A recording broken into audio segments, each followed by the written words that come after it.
하나님께서 오늘 우리에게 선포하시는 말씀은 이사야 58장 1절에서 12절의 말씀입니다.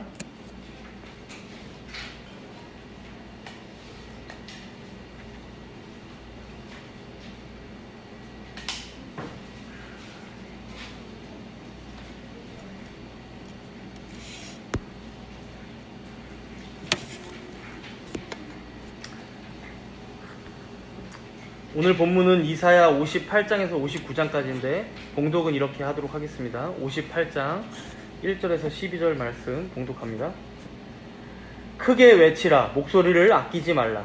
내 목소리를 나팔같이 높여 내 백성에게 그들의 허물을, 야곱의 집에 그들의 죄를 알리라. 그들이 날마다 나를 찾아 나의 길 알기를 즐거워함이 마치 공의를 행하여 그의 하나님의 규례를 저버리지 아니하는 나라 같아서 의로운 판단을 내게 구하며 하나님과 가까이 하기를 즐거워하는도다.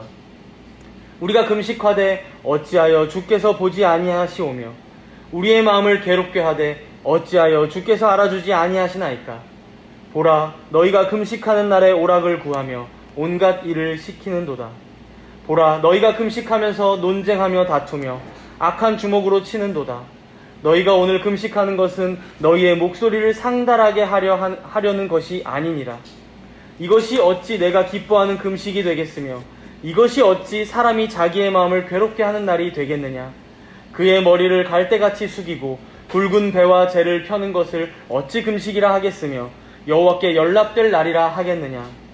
내가 기뻐하는 금식은 흉악의 결박을 풀어주며 멍에의 줄을 끌어주며 압제당하는 자를 자유하게 하며 모든 멍에를 꺾는 것이 아니겠느냐. 또 줄인 자에게 내 양식을 나누어 주며 유리하는 빈민을 집에 들이며 헐벗은 자를 보면 입히며 또 내 고륙을 피하여 스스로 숨지 아니하는 것이 아니겠느냐. 그리하면 내 빛이 새벽같이 비칠 것이며 내 치유가 급속할 것이며 내 공의가 내 앞에 행하고 여호와의 영광이 내 뒤에 호위하리니 내가 부를 때에는 나 여호와가 응답하겠고 내가 부르짖을 때에는 내가 여기 있다 하리라. 만일 내가 너희 중에서 멍에와 손가락질과 허망한 말을 제하여 버리고 줄인 자에게 내 심정이 동하며 괴로운 자의 심정을 만족하게 하면 내 빛이 흑암 중에서 떠올라 내 어둠이 낮과 같이 될 것이며 여호와가 너를 항상 인도하여 메마른 곳에서도 내 영혼을 만족하게 하며 내 뼈를 견고하게 하리니 너는 물된 동산 같겠고 물이 끊어지지 아니하는 샘 같을 것이라. 내게서 날 자들이 오래 황폐된 곳들을 다시 세울 것이며 너는 역대에 파괴된 기초를 쌓으리니 너를 일컬어 무너진 데를 보수하는 자라 할 것이며 길을 수축하여 거할 곳이 되게 하는 자라 하리라. 아멘. 우리가 지난주에도 잠깐 말씀드렸지만 이사야서 구조를 전체적으로 보자면 총 3부분으로 나눌 수 있습니다. 1장부터 40장까지가 첫 번째 부분으로 이제 이사야 선지자가 활동했던 당시, 이제 북이스라엘은 이미 망했지만 아직 남유다 왕국은 살아있을 때였죠. 1장부터 40장. 그리고 41장부터 55장까지가 두 번째 부분인데, 이제 남유다 왕국도 결국 하나님 앞에서 불신앙하고 우상숭배함으로 북이스라엘의 그 멸망의 길을 따라가고 맙니다. 바벨론에게 멸망당하고 결국 포로로 끌려가는 그 배경에서 하나님께서 이사야 선지자를 통해 예언하고 계시는 그 배경에 있는 백성들에게 말씀하시는 내용이죠. 그래서 그때 말씀들을 보면 70년의 기한이 차면 너희들을 포로로부터 해방시키고 구원하겠다. 그러니 지금이라도 너희가 포로로 있을 때라도 돌이키고 회개하고 나를 믿고 구원을 기다려라 라고 말씀하고 계십니다. 그리고 이제 마지막 세 번째 부분인 56장부터 66장까지이죠. 이 부분을 보면 드디어 이제 하나님께서 이들을 구원하셔서 바벨론 포로로부터 풀려나고 이제 예루살렘으로 귀환한 이후에 이 백성들에게 하시는 말씀들입니다. 그래서 이제 이런 흐름 속에서 우리가 마지막 세 번째 부분에 속한 말씀들을 지금 이제 이사야서를 보고 있는 것이죠. 그렇다 보니까 지난주 말씀도 여러분들 잘 기억이 나시지 않을 수 있지만 정의를 지키라, 의를 행하라, 안식일을 지키면서 안식일을 더럽히지 말아라, 이런 율법의 말씀들을 다시 전하고 있는 거예요. 귀환한 백성들에게, 이스라엘 백성들에게 주의를 주는 거죠. 너희들이 왜 바벨론 포로로 끌려가는지 다시 한번 기억해. 너희가 지금은 내가 구원해서 다시 예루살렘으로 돌아왔지만 결국 너희가 하나님의 율법을 어기고 또다시 범죄하고 또다시 우상 숭배한다면 그 이사야 첫 번째 당시의 배경과 다를 게 뭐가 있냐. 이제는 내가 구원을 베풀었으니까 그 구원을 감사함으로 너희가 좀 달라져라 라고 계속해서 말씀하고 계신 것입니다. 그래서 오늘 본문도 보면 이런 분위기에서 시작하는 걸 볼 수 있습니다. 본문 1절을 한번 보십시오. 58장 1절인데요. 크게 외치라. 목소리를 아끼지 말라. 내 목소리를 나팔같이 높여 내 백성에게 그들의 허물을, 야곱의 집에 그들의 죄를 알리라. 하나님께서 이사야 선지자에게 지금 말씀하시는 내용인데, 너의 목소리를 높여 내 백성의 죄를 그래서 고발해. 그들이 알게 해. 이 백성들은 다시 옛날처럼 살면 안 돼 라고 지금 죄를 고발하고 계시는 거죠. 이제 그래서 그들의 죄가 이제 2절부터 더 이어지고 있는데요. 사실 2절을 보면 이게 죄일까? 사실 납득이 좀 안 되는 내용이 나옵니다. 우리 2절을 함께 읽도록 하겠습니다. 2절입니다. 그들이 날마다 나를 찾아 나의 길을 알기를 즐거워함이 마치 공의를 행하여 그의 하나님의 규례를 저버리지 아니하는 나라 같아서 의로운 판단을 내게 구하며 하나님과 가까이 하기를 즐거워하는도다. 지금 2절의 말씀만 보면 어떻습니까? 아주 잘하는 것 같아요. 하나님을 찾고 있고 공의를 행합니다. 하나님의 규례를 저버리지 않고 있고 의로운 판단을 주님께 구하고 하나님과 가까이 하기를 즐거워합니다. 근데 이게 무슨 죄가 되겠습니까? 이어지는 3절에 그 이유가 나오는데요. 우리 3절을 함께 읽도록 하겠습니다. 3절입니다. 우리가 금식하되 어찌하여 주께서 보지 아니하시오며 우리가 마음을 괴롭게 하되 어찌하여 주께서 알아주지 아니하시나이까. 보라, 너희가 금식하는 날에 오락을 구하며 온갖 일을 시키는도다. 이 부분을 이제 세번역 성경으로 읽어보면 좀 더 느낌이 딱 오는데요. 앞부분만 제가 읽어드리겠습니다. 반절만 한번 들어보십시오. 주님께서 보시지도 않는데 우리가 무엇 때문에 금식을 합니까? 주님께서 알아주시지도 않는데 우리가 무엇 때문에 고행을 하겠습니까? 이들이 앞에 2절에서 왜 그렇게 하나님을 열심히 찾고 공의를 행하고 그리고 금식하고 예배를 드렸나 봤더니 그 마음속의 동기가 무엇이었다는 것입니까? 주님께서 좀 봐주셨으면, 주님께서 좀 더 나를 알아주셨으면, 그래서 우리네 형편이 좀 더 나아졌으면, 옛날 솔로몬 시대처럼까지는 아니어도 우리가 다시 예루살렘으로 돌아왔으니 이제 회복도 하고 다시 우리나라가 힘도 세지고 그리고 우리 각자들도 다 부유해지고 그래서 더 안락해지고 편안해졌으면 하는 마음으로 금식을 했다는 것이죠. 그런데 지금 상황을 보니까 그렇지가 않은 것이죠. 성전도 다시 지었고 성벽도 다시 높게 재건했지만 여전히 예전 같지는 못한 거예요. 여전히.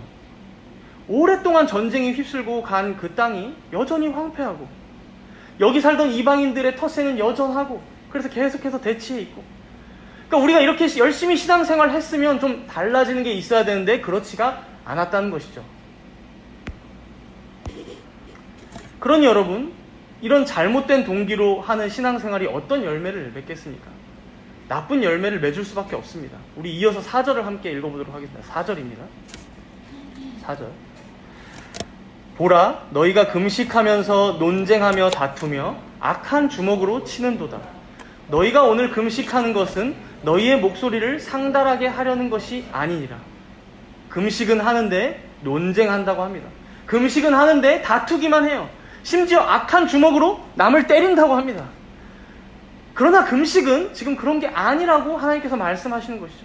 금식은 너희의 목소리가 하늘에 상달되게 하는 어떤 수단이나 도구가 아니다라고 말씀하는 거예요. 여러분, 당시 이스라엘 백성들이 이제 금식을 다 같이 행하는 날, 공적으로 행하는 날이 있었어요. 그게 언제냐면 1년에 한 번 돌아오는 대속죄일이었습니다. 대속죄일. 이때는 공적으로 다 같이 며칠 전부터 금식하면서 기다리다가 그리고 그 대속죄일 당일도 이제 금식하는 날이에요. 이 날이 되면 특별히 대제사장이 이스라엘 모든 회중의 죄를 용서하여 주신 하나님께 감사함으로 대제사장이 특별히 성막에 들어가서 하나님께 제물을 바치고 제사를 드리는 날이었죠. 성막과 성전에 들어가서. 그러니까 모든 회중들은 왜 금식을 하겠습니까?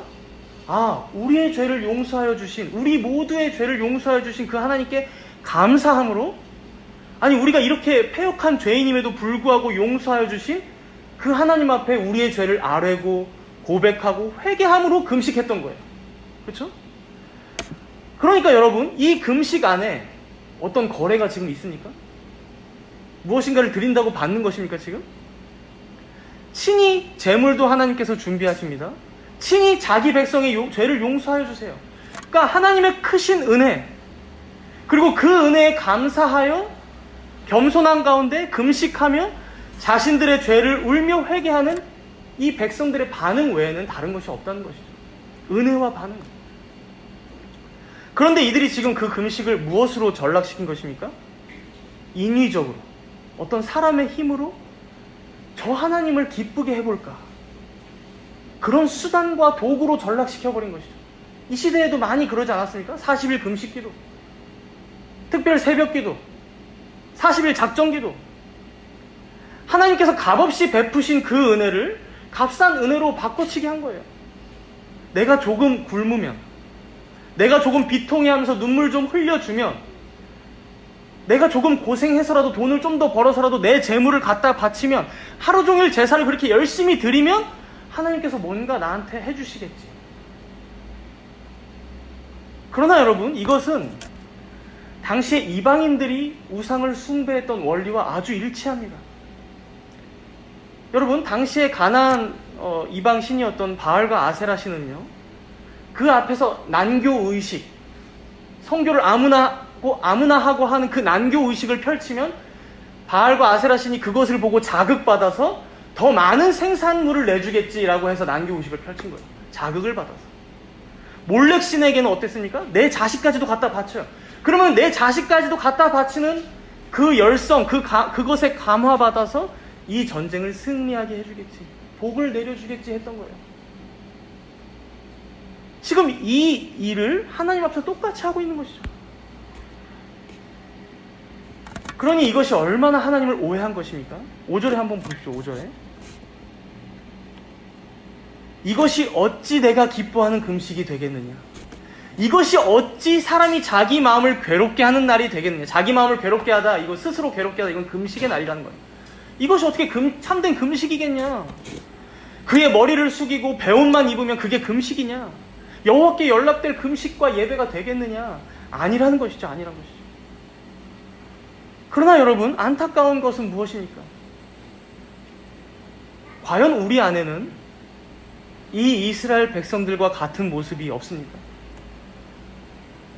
혹시 우리의 신앙생활 속에는 이들과 같은 동기로 종교 생활을 하고 있지는 않습니까? 그래도 주일이니까 예배 좀 드리면, 그리고 헌금도 내가 좀 내면, 그렇게 내가 성경도 읽고 기도도 좀 하면 그때 하나님께서 날 좀 봐주시겠지. 부자가 되게는 하지 않으셔도 망하게는 하지 않으시겠지. 뭔가 안심하는 수단으로. 값없는 은혜로 우리를 구원하신 그 놀라운 일들을, 그리고 원수되었던 우리를 하나님과 영원히 화평케 하시고 영생을 주신 이 은총을 그냥 그저 이 땅에서 조금 잘 먹고 잘 사는 정도의 대가로, 남들보다 좀 더 나은 삶을 살고자 하는 나의 탐욕으로 바꿔치기 하면서 종교생활을 하고 있진 않았냐 하는 것이죠. 그리고 그렇게 모든 신앙생활이 내 이익을 위해서, 내가 손해보지 않기 위해서, 나에게만 초점이 맞춰진 그 신앙생활. 여러분, 이런 신앙생활은 결코 좋은 열매들을 맺지 못합니다. 우리 본문 6절과 7절을 함께 읽어보겠습니다. 본문 6절과 7절입니다. 내가 기뻐하는 금식은 흉악의 결박을 풀어주며 멍에의 줄을 끌어주며 압제당하는 자를 자유하게 하며 모든 멍에를 꺾는 것이 아니겠느냐? 또 줄인 자에게 내 양식을 나누어 주며 유리하는 빈민을 집에 들이며 헐벗은 자를 보면 입히며 또 내 고륙을 피하여 스스로 숨지 아니하는 것이 아니겠느냐? 지금 하나님께서 기뻐하시는 금식이 무엇이냐? 너희가 진정 너희들의 죄를 회개함으로 금식한다면, 너희가 진정 하나님께서 베푸신 그 구원을 감사함으로 예배드린다면 마땅히 이런 열매들을 맺어야 돼. 6절과 7절의 열매들을 맺어야만 해라고 말씀하는 거예요. 그래서 이것을 칼뱅은요, 10계명 중에서도 두 번째 돌판의 계명들이다 라고 얘기합니다. 두 번째 돌판의 계명들. 이게 무슨 말입니까? 첫 번째 돌판, 두 번째 돌판. 즉 이웃사랑의 계명들이다. 5에서 10계명들이라 라고 얘기하는 거죠. 그래서 더 쉽게 말하자면 너희들이 첫 번째 돌판, 그러니까 너희가 진정 하나님을 사랑한다면, 그렇게 너희가 금식하고 제사를 잘 드렸다면 마땅히 두 번째 돌판, 이 이웃사랑의 열매가 너희 삶에 맺히게 될 거야 라고 말씀하는 거예요. 그렇죠? 너희가 하나님을 사랑한다면 이웃을 사랑할 거야. 너무 당연한 말씀을 하고 계신 것이죠. 사랑하는 정담은교회 성도 여러분, 이 말씀 앞에 여러분들 자신을 비춰보시기 바랍니다. 여러분들의 삶은 어떠합니까? 우리는 신앙과 우리의 삶이 결코 분리되지 않는다고 믿습니다. 그렇죠? 신앙과 삶이 분리되지 않는다. 신앙이 삶이고 곧 삶이 신앙이에요. 우리가 믿는 바 교리가 곧 삶이고 삶이 바로 교리입니다. 그렇죠? 그렇다면 진정 우리의 삶은 어떠하냐는 것이죠. 예배 드리는 이 주일의 삶과 우리의 나머지 6일의 삶은 어떠하냐는 거예요. 이 예배 시간에 듣고 믿음으로 고백하는 하나님의 말씀들이 여러분들의 삶 전체를 주관하시고 다스리고 계시냐 하는 것이죠. 분리되지 않는다면. 그리고 바로 이 지점에서 우리가 신앙생활을 하고 있는 진짜 속마음, 진짜 그 동기가 드러날 수밖에 없다는 거예요. 진정 하나님께 받은 구원의 은혜를 감사함으로 신앙생활을 하고 있는지, 살아가고 있는지, 아니면 내 삶에 이익이 되길 바라며 내 탐욕을 위해 신앙생활을 하고 있는지. 정말 여러분들의 예배엔, 그리고 기도엔, 그리고 금식엔, 그런 모든 신앙 행위에는 하나님을 향한 깊은 감사가 있으십니까? 하나님을 향한, 하나님께서 베푸신 그 은혜에 대한 찬송이 있으십니까? 온 우주 만물을 창조하시고 또한 우리를 구속하신 그 하나님에 대한 기쁨과 즐거워함이 있으십니까? 물론 우리가 여기서 당시 이스라엘 백성들의 마음을 조금만 그들의 입장을 이해해보자면 진짜 이들의 삶은 쉽진 않았을 거예요. 팍팍했고 미래가 막연했고 두려웠어요. 회복이 쉽지 않고 갈 길은 멀어 보였을 거예요. 그러니 신앙생활이 어떻게 됩니까? 그런 값싼 대가를 바라게 되는 신앙으로 전락했던 것이죠. 그런 상황과 환경에 이들이 놓여 있었던 것은 맞아요. 그리고 우리도 똑같지는 못해도 비슷할 것 같아요. 우리 교우들 한번 생각해보면 아직 우리 교우들 젊은 나이거든요. 그렇죠? 젊은 세대잖아요. 그런데 벌써부터 가장의 책임을 떠안는 분들도 계시고 혹은 육아 스트레스에 시달리는 분들도 계시고 또 직장에서의 스트레스도 많이 받고, 특히나 이 시대가 어떻습니까? 내 집 마련은 쉽지 않고 또 또래 사람들과는 잘 비교돼요. 그렇죠? SNS, 유튜브 많죠? 그러니 살다 보면 이리 치이고 저리 치이고 마음이 계속해서 쪼들리고 각박해지는 거죠. 그런 시대는 맞아요. 그렇지만 여러분, 그러니까 우리가 지금 이 말씀 앞에서 잘 생각해 보자는 거예요. 쉽지 않은 환경이고 어려운 상황이에요. 이스라엘 백성들도 이때 그랬고 우리도 지금 그렇습니다. 그러나 하나님께서 이런 이스라엘 백성들의 역사를 통해서 또한 우리들의 이런 인생을 통해서 우리에게 가르치시려는 게 무엇일까요? 가르치시려는 게. 지금 이스라엘을 보면요, 그 첫 번째 이사야 시대 때의 오류를 다시 반복하려 하고 있어요. 그렇죠? 다시 반복하려 하고 있어요. 남유다 왕국이 그때는 더 부강했어요. 더 잘 나갔을 때였어요. 근데도 그러면 더 잘 나갔으면 이들이 바라는 게 그런 소원은 아니어야 되잖아요. 그런데 그들의 소원은 또 뭐였습니까? 이들의 바람은 똑같았어요. 하나님의 계명, 하나님의 말씀, 혹은 하나님을 사랑하고 이웃을 사랑하는 거, 그런 거 잘 모르겠고 그냥 저희가 제사 적당히 지낼 테니까, 그래서 이사야 1장에서 그렇게 하죠. 마당만 밟고 갔다고. 적당히 탁 지내주고 갈 테니까 더 잘 살게 해주세요라는 거죠. 정의나 공의는 저 먼데 있고. 결국 그 범죄들 때문에, 그 하나님 앞에서의 외식들 때문에 남유다 왕국은 북이스라엘 길을 따라간 거예요. 바벨론 포로로까지 잡혀갔었던 거예요. 그렇다면 이제는 돌아왔다면 어떻게 해야 됩니까? 정신 차려야 되는 것이죠. 정신 차려야죠. 우리의 과거의 역사를 안다면 이것을 왜 기록했을까요? 하나님께서 우리의 상황과 환경과 상관없이 잘 살든 못 살든 너희들에게 가장 중요한 것이 무엇이냐 깨달아야 한다는 거예요. 지금 그걸 말씀해주고 있는 것이죠. 마찬가지입니다. 우리나라를 한번 생각해 보겠습니다. 우리나라 60년대 70년대 전쟁이 마치고 나서 얼마 지나지 않았죠. 그 전쟁의 참상 뒤에 우리 할아버지 할머니 세대들 또 우리 부모님 세대들 얼마나 고생하셨습니까? 보릿고개 넘겨가면서 정말 힘들게 사셨죠. 새마을 운동도 하시고. 그러나 그렇다면 여러분 한번 생각해 봅시다. 그때와 비교해서 우리는 지금 어떻습니까? 너무 잘 먹고 잘 살아요. 다이어트가 최고 화두예요. 그만큼 잘 먹고 잘 살아요.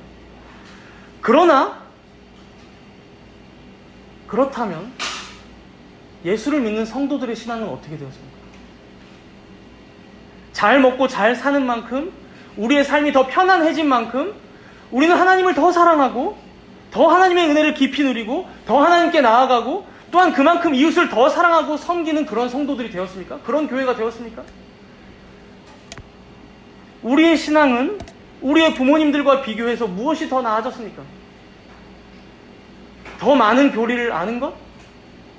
더 많은 지식을 쌓은 것? 더 바른 교회를 우리가 추구하는 것? 정말 그게 지금 우리의 자랑이 될 수 있습니까? 정말 그게?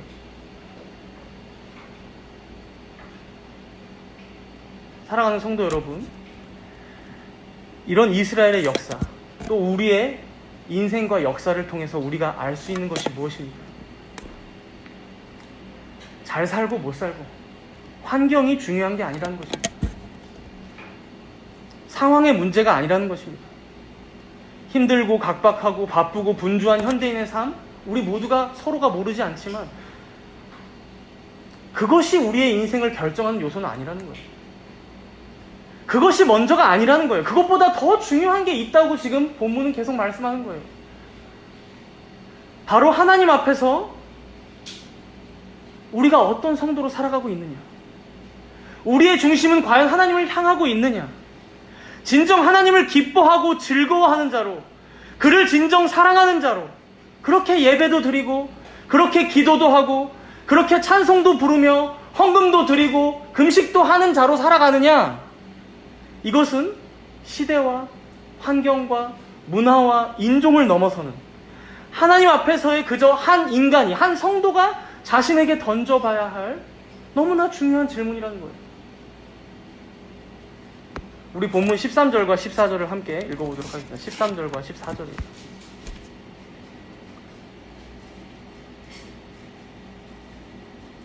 (58장) 13절 14절.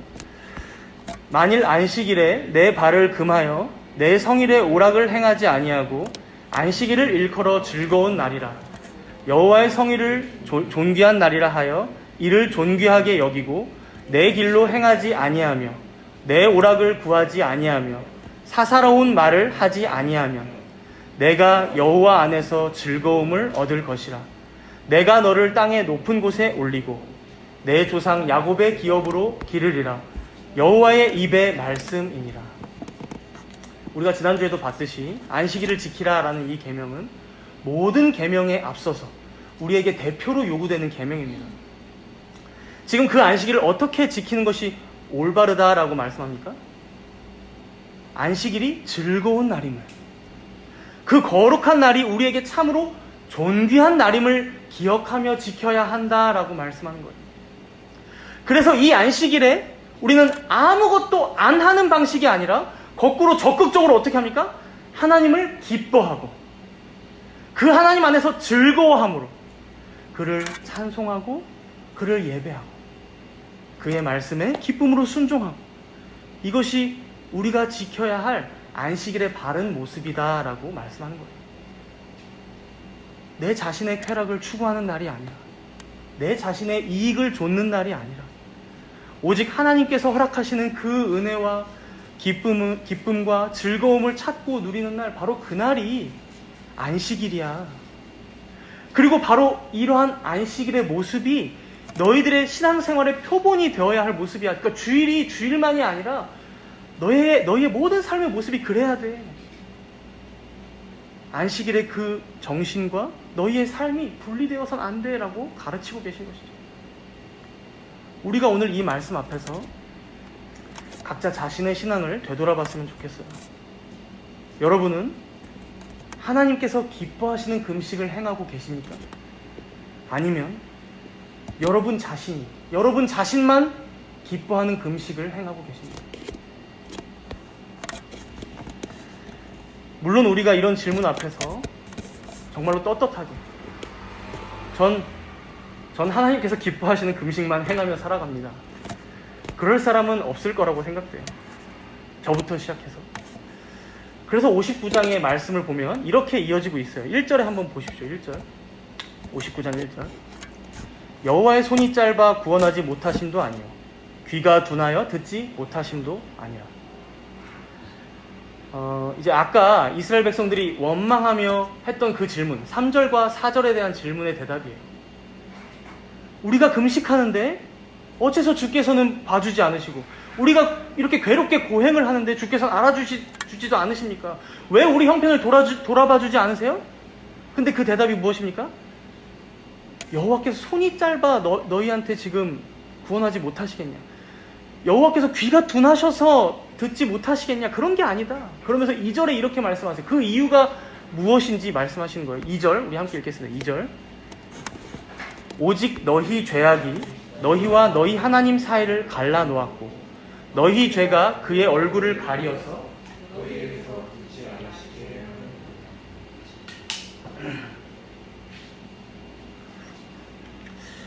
이제 지금 이 말씀부터 사실은 59장 앞부분이 죄의 본질적인 측면에 대해서 지금 언급하고 있는 내용이에요.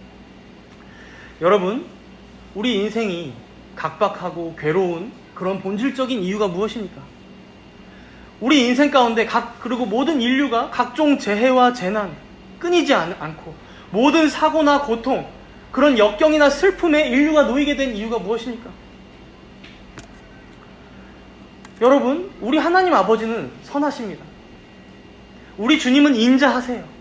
태초에 천지를 창조하셨을 때부터 인류의 시조였던 아담과 하와에게도 우리 주님께서는 오직 은혜만 베푸셨어요. 그렇죠? 그 에덴 동산을 다 허락하시고 모든 것을 다 먹게 하셨어요. 그러나 그 아담이 불순종하여 범죄하고 말았고, 그로 인해 이후에 자연적으로 출생하게 된 모든 인류는 아담 안에서, 그리고 아담과 함께 타락한 자들이 되어 죄와 비참한 가운데 인생을 살아갈 수밖에 없게 된 것이죠. 그래서 여기에는요, 여러분, 하나님의 탓이 없습니다. 하나님의 잘못도 없고 하나님께서는 결코 지으신 죄가 없다는 것이죠. 죄를 지은 아담의 탓이었고, 그리고 그것이 바로 우리의 죄였으며, 그로 인해 우리 모두가 하나님의 진노와 저주 아래 살게 되었고, 살면서 겪는 모든 참상들을 면할 수 없게 된 거예요. 결국 이사야 선지자는 지금 이스라엘 백성들에게 참된 금식의 본질이 무엇이냐, 그것을 알려주고 있는 거예요. 참된 금식의 본질. 이런 죄인인 우리는 하나님께 무엇인가 바랄 게 없는 자들이라는 거예요. 하나님께서 무언가 우리에게 베푸셨다면, 그가 우리를 바벨론 포로로부터 해방시키시고 구원해 주셨다면 그것은 오직 은혜일 뿐이라는 거예요. 그러니 우리의 금식은 어떠해야 하는가? 그저 하나님 앞에서 겸손하게 우리의 죄를 아뢰고 회개하며 더 고백하는 것밖에 없다는 거예요. 너희가 어떤 자들인지 다시 생각해 보라는 거예요. 그래서 이어지는 3절부터 8절까지를 한번 눈으로 쭉 보세요. 3절부터 이는 너희 손이 피해 너희 손가락이 죄악에, 4절은 공의대로 소송하는 자도 없고, 5절은 독사의 알을 품으며 그래서 그 짠 것으로 옷을 이룰 수 없고, 7절에 그 발은 행악하기에 바쁘고 그 생각은 악한 생각이고 그들은 평강의 길을 결코 알지 못하고, 이런 모든 내용들이요, 거의 로마서 1장이나 3장만큼 인간의 죄악과 그 오류들을 통렬하게 비판하고 있는 거예요. 너희가 어떤 자들이었니? 너희가 지금도 구원받았다고 하지만 너희 자신의 모습은 어떠한지 잘 생각해 보라는 거예요. 그러면서 본문 9절과 10절로 이제 말씀이 이어지는데요. 이렇게 우리들의 죄를 고백하고 있어요. 우리 9절과 10절을 함께 읽도록 하겠습니다. 9절과 10절. 그러므로 정의가 우리에게서 멀고 공의가 우리에게 미치지 못한즉 우리가 빛을 바라나 어둠뿐이요 밝은 것을 바라나 캄캄한 가운데에 행함으로 우리가 맹인같이 담을 더듬으며 눈 없는 자같이 두루 더듬으며 낮에도 황혼때같이 넘어지니 우리는 강장한 자 중에서도 죽은 자 같은지라. 여기서 먼저 우리가 주목해야 할 게 있는데요. 주어가 지금 바뀌었어요. 앞에 부분과 뭘로 바뀌었습니까? 우리로 바뀌었어요. 우리. 여러분 59장이 시작하면서부터 1절에서 4절은요. 너희 죄악이 너희 죄 때문에 2인칭 복수를 썼어요. 그러다가 5절에서 8절을 보면 그들의 죄악이 그들은 평강의 길을 알지 못한다 라고 하면서 3인칭을 씁니다. 그리고 이제 9절부터 선지자는 어떻게 바뀝니까? 그 모든 죄악들이 알고 보니까 너희의 죄악도 아니고 그들의 죄악만도 아니라 바로 우리 자신의 죄악, 우리 모두의 죄라는 거예요. 심지어 이 말씀을 선포하고 있는 선지자인 나를 포함한 하나님을 믿는 성도들이라도 누구나 예외 없이 아직도 이 육신은 이러한 죄의 법에 매여 사는 자들임을 고백하고 있는 거예요. 그래서 뭐라고 지금 고백합니까? 9절에 보니까 우리는 빛을 바라나 어둠뿐이다. 우리는 밝은 것을 바라지만 그저 캄캄한 가운데 행한다. 우리는 맹인과 같다. 아니, 맹인은 눈을 고칠 희망이라는 것도 좀 가져볼 수 있을 텐데 예수님께서 고쳐주셨던 것처럼 눈이 없는 자 같다고 얘기해요. 눈이 없어요. 그러니 희망이 여기에 어디 있습니까? 절망만 가득한 거예요. 우리에겐 희망이 절대 없다는 거예요. 그래서 우리는 우리가 건강한 자일 줄 알았는데 죽은 자와 같구나 라고 얘기합니다. 허물과 죄로 죽은 자와 같다. 그러니 11절에도 한번 보십시오. 곰같이 고통 중에 부르짖거나 비둘기같이 슬피 우는 것 외에 할 일이 없다는 거예요. 그러나 그렇게 울어봤자 구원은 여전히 우리에게서 멀어요. 그렇죠? 가진 노력을 다 해봐도 죄인인 우리는 이렇게 전적으로 타락하여 죄로 오염된 우리에게는 결코 소망이 없다는 거예요. 그래서 같은 맥락으로 바울이 로마서 7장에서 이렇게 말씀한 거예요. 이제 구원받은 성도의 절규인데요. 로마서 7장 21절부터 24절까지의 말씀인데 찾아서 읽어봅시다. 로마서 7장 21절부터 24절까지 말씀.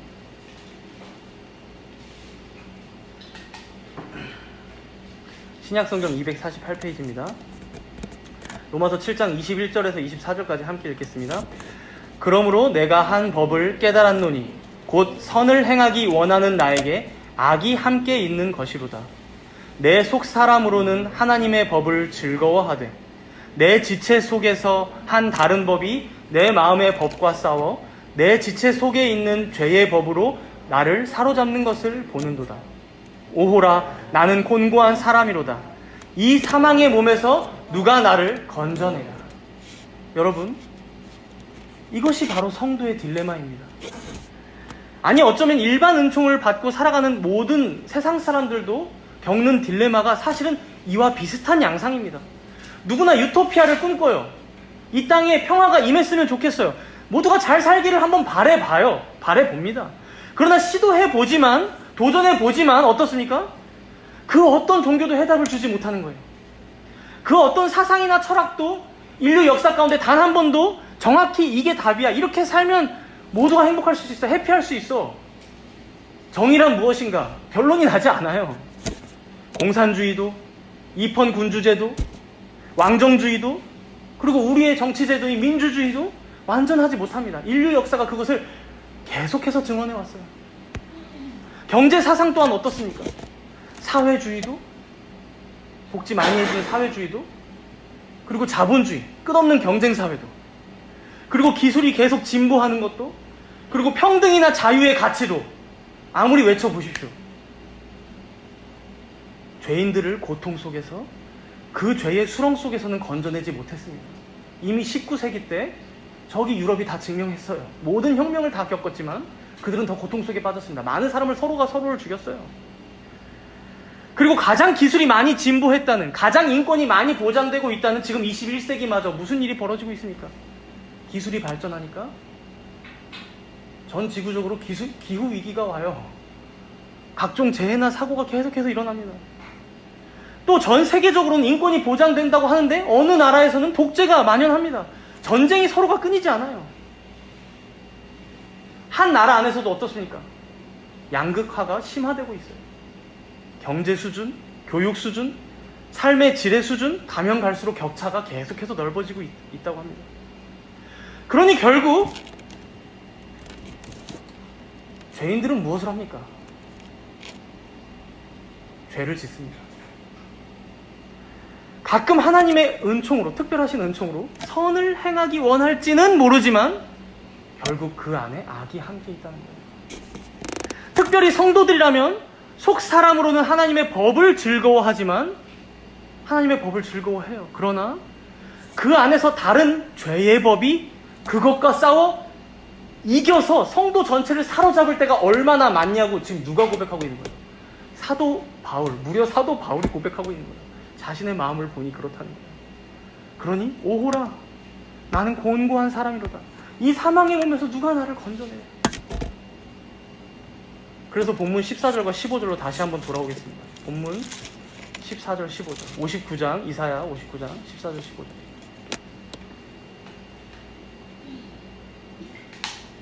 우리 14절, 15절 두 절 함께 읽겠습니다. 이렇게 정리합니다. 정의가 뒤로 물리침이 되고 공의가 멀리 섰으며 성실이 거리에 엎드러지고 정직이 나타나지 못하는도다. 성실이 없어짐으로 악을 떠나는 자가 탈취를 당하는도다. 그리고 아직 읽지 않은 15절이 밑에 보면 남아있어요. 거기를 함께 읽겠습니다. 여호와께서 이를 살피시고 그 정의가 없는 것을 기뻐하지 아니하시고. 여러분 지금 이 15절 안에서 잘려져 있지만 이 맥락을 잘 이어서 한번 생각해 보십시오. 우리의 죄는 앞에서 서술했듯이 아주 심각했습니다. 용서받을 여지가 사실 없어요. 그러나 지금 하나님께서는 무엇을 하고 계십니까? 이를 살피시고 여전히 자기 백성을 살피시고 돌보시고 보살펴주고 계신다는 사실입니다. 자신이 자기 백성 가운데 하셨던 그 약속들을 기억하사 반드시 지킬 것이라고 말씀하는 거예요. 그래서 이어서 16절에 이렇게 말씀하죠. 16절 우리 함께 읽겠습니다. 16절. 사람이 없음을 보시며 중재자가 없음을 이상히 여기셨으므로 자기 팔로 스스로 구원을 베푸시며 자기의 공의를 스스로 의지하사. 여기서 먼저 사람이 없음을 보셨다. 중재자가 없음을 보셨다. 이거는 모든 인류를 봤더니만 이 죄의 고통을 조금이라도 완화시켜줄 사람이 단 한 사람도 없었다는 거예요. 의인 한 사람이 없다는 거예요. 이 죄의 상처들을 싸매어주고 고쳐줄 수 있을 만한 그런 의사와 같은 사람이 한 명도 없다는 거예요. 그렇기 때문에 하나님께서는 무엇을 하신다고 합니까? 자신이 스스로 자신의 팔로 구원을 베푸시겠다 말씀하시는 거예요. 내가 스스로 구원을 베푸시겠다. 이것을 칼뱅은 이렇게 해석을 덧붙입니다. 한번 들어보십시오. 우리는 우리의 구원을 성취할 충분한 능력이 오직 하나님께만 있다는 이 선지자의 말에 주목해야 합니다. 왜냐하면 우리는 너무나도 외적인 도움에 의존하고 싶어 하기 때문이다. 그러나 우리는 구원의 소망을 하나님의 팔 외에는 어디에도 두어서는 안 되며 교회의 참된 기초는 오직 하나님의 의에 있다는 것을 알아야 한다. 그러므로 그 외에 다른 것에 의존하는 자는 죄를 범하는 것이 된다. 왜냐하면 하나님께서는 그 자신 외에는 누구로부터 아무것도 차용하시는 일이 없기 때문이다. 가져오는 게 없다는 거예요. 하나님께서는 오직 스스로 구원을 베푸신다는 거예요. 여러분, 하나님께서 기뻐하시는 금식이 무엇인지 우리가 다시금 이 앞의 내용을 생각해 보면서 지금 여기서는 무엇을 기억해야 하겠습니까? 여러분, 우리의 금식은 결코 우리를 구원해 주지 못함을 우리는 꼭 기억해야 합니다. 우리가 하는 종교 생활의 열심이 여러분들을 행복하게 해주지 않습니다. 우리가 열심히 기도하고 열심히 헌신하고 분에 넘치게 헌금을 교회 낸다고 해서 그것이 여러분들을 구원해 주는 게 결코 아니라는 거예요. 우리는 그런 공로를 쌓을 수 있는 위인들이 애초에 아닙니다, 여러분. 애초에 아니에요. 우리는 무엇을 하려고만 하면 생각과 말과 행동으로 하나님의 영광에 먹칠을 하는 자들이 바로 우리라는 거예요. 죄를 짓고 마는 자들이 우리. 그렇다면 우리가 유일하게 할 수 있는 것은 무엇일까요? 유일하게 할 수 있는 금식은 무엇입니까, 여러분? 그런 비참한 죄인이 너희가 아니라, 그들이 아니라 바로 우리임을, 바로 내가 그런 죄인임을 하나님 앞에서 겸손하게 고백하며 나아가는 거예요. 우리의 모든 금식 가운데, 모든 예배 가운데, 모든 신앙생활 가운데. 그리고 이런 비천한 죄인임에도 자기 백성을 잊지 않으시고 오늘도 값없이 구원의 은혜를 베푸시는 그 하나님께 감사하며 예배로 나아가는 것이죠. 그 하나님의 놀라우신 사랑에 탄복하며 우리가 찬송하고 기도하는 거예요. 다른 어떤 조건이나 거래가 아니라, 그 어떤 대가를 바라며 나아가는 게 아니라 진정 하나님께서 베푸신 그 구원의 은혜에 감사함으로만 나아가는 거예요.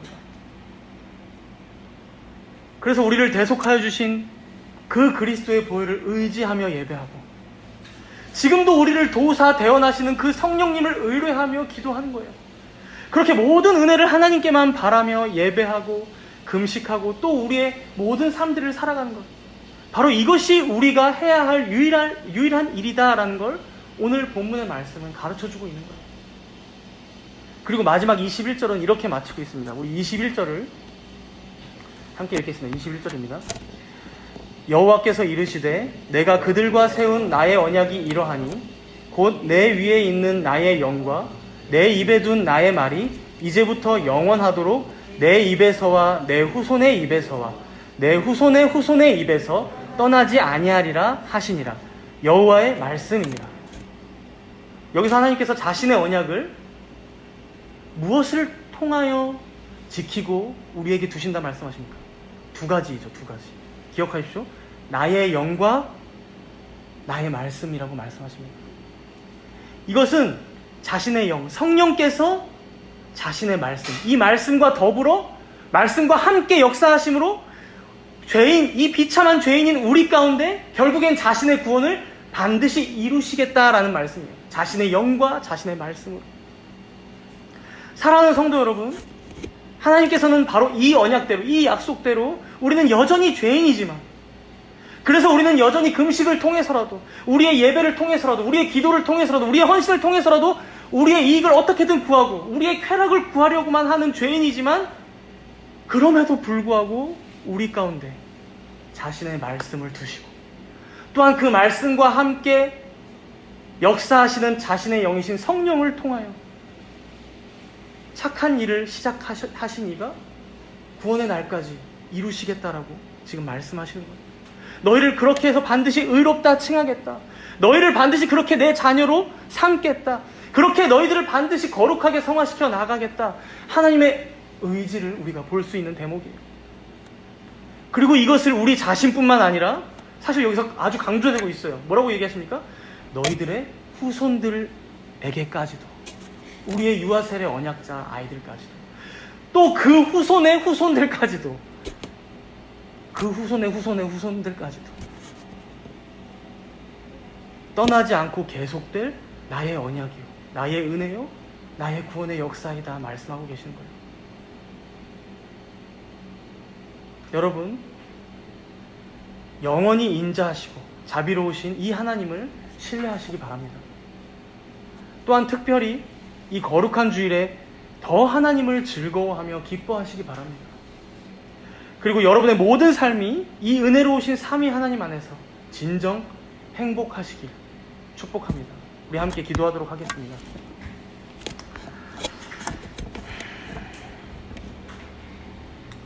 우리는 마땅히 하나님께서 기뻐하시는 금식으로 또한 예배로 나아가야 하건만, 우리의 모든 신앙생활과 일상에서의 삶들이 결국 나의 욕심과 나의 이익을 위해 살아가고 있진 않은지 되돌아보겠습니다.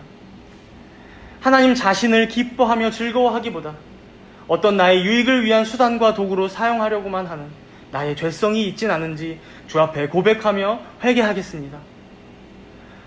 이런 우리를 불쌍히 여겨주시기를, 그리하여 주께서 언약하신 바 지금도 우리를 돌보시며 살펴주시기를, 그리하여 우리의 중보자 예수 그리스도의 보혈의 공로로 허다한 우리의 죄는 가리시고 그가 이루신 의가 우리 삶에 충만히 빛나기를, 그리하여 그 안에서 의롭다 칭함받고 하나님의 자녀됨의 확신을 가지고 날마다 거룩하게 살아가는 모든 주의 백성들 되기를 우리 함께 오늘 들은 말씀들 기억하며 간절히 잠시 동안 회개하며 간구하도록 하겠습니다.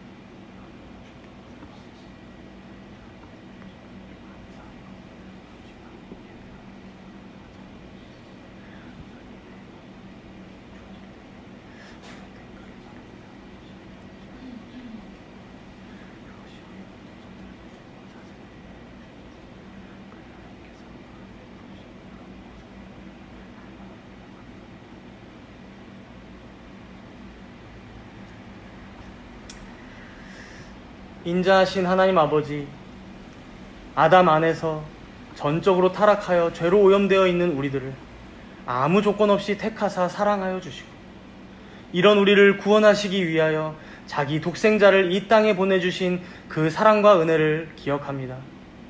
이 놀라운 사랑을 받은 우리 이것만 우리의 육신은 여전히 죄의 법에 사로잡혀 괴로움에 몸부림칠 때가 많습니다. 우리의 마음은 성령의 도우심 가운데 선을 행하고자 하오나 우리의 육신의 연약함으로 부족하며 게으를 때가 얼마나 많은지요. 주여, 우리를 붙잡으시사 믿음 안에서 굳건하게 하여 주셔서 예수 그리스도께서 십자가상에서 다 이기시고 승리하신 그 승리 안에서 날마다 우리 또한 그 죄와의 싸움에서 또한 사단의 공격으로부터 승리하고 이기며 나아갈 수 있도록 인도하여 주시옵소서. 그리하여 우리의 욕심, 또 야망, 시기, 질투, 미움들을 다 짓밟고 자기를 부인함으로 주님께서 맡겨주신 그 십자가를 묵묵히 메고 주를 따라가는 모든 주의 백성들이 되게 하여 주시옵소서. 이 모든 말씀 감사드리오며 우리의 왕이요 중보자 되신 우리 주 예수 그리스도의 이름으로 기도드리옵나이다. 아멘.